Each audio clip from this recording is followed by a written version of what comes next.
যদি সারা নাগরে সবাইকে স্বাগতম জানালাম। আজকে আমার ভিডিও হলো বাঁধাকপির বড়া। আর বাঁধাকপির বড়াটা কিভাবে বানালাম আপনারা আমার ফুল ভিডিওটা দেখতে থাকুন।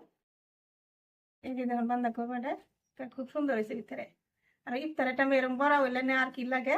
এই দেখুন কত সুন্দর কবির বড়া বানাবেন লাগে। আজকে আমি একটা কবির আধা হানি কবি মিহি মিহি করে কাটতে লইছি যেভাবে।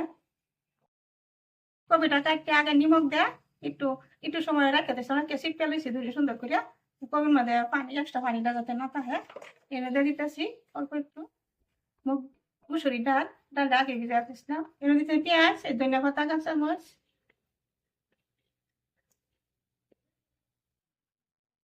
দিতেছি, অল্প 2 চামচ মান চাউলের গুঁড়া আর কিছু আদা দিয়ে দেবেন। দিতেছি নিমক কেন দিলাম, এই যে একটু জিরার গুঁড়ি দিয়ে দিতেছি, একটু মরিচের গুঁড়ি আর একটু দিয়ে দেব হলদির গুঁড়ি। ভালো করে মিশিয়ে নিতেছি। আগে পানি দিতাম না, যদি পানি লাগে তো একটু দেন।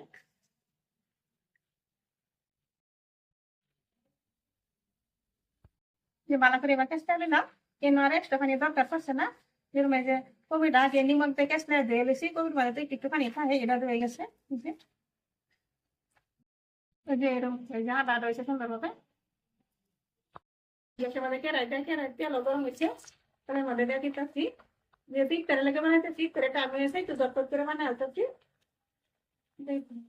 বড় বড় করে ঝটপট করে বানাইলাম।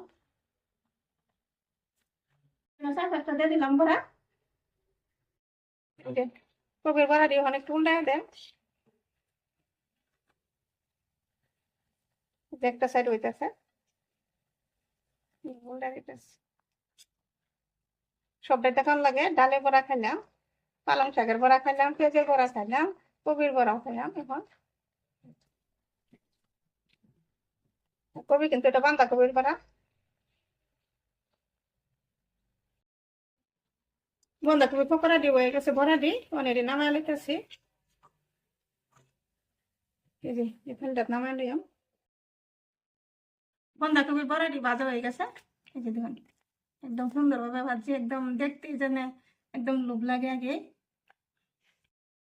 বাঁধাকপির বড়া দিয়ে কিভাবে বানালাম আপনারা আমার ফুল ভিডিওটা দেখবেন, একটা লাইক করবেন, বেশি বেশি শেয়ারও করবেন, আমার চ্যানেলটা সাবস্ক্রাইব করবেন। আজকাল লাগে আমার ভিডিও এখানে। আশা হচ্ছে কাল আবার একটা নতুন ভিডিও নিয়ে আসবো। ধন্যবাদ।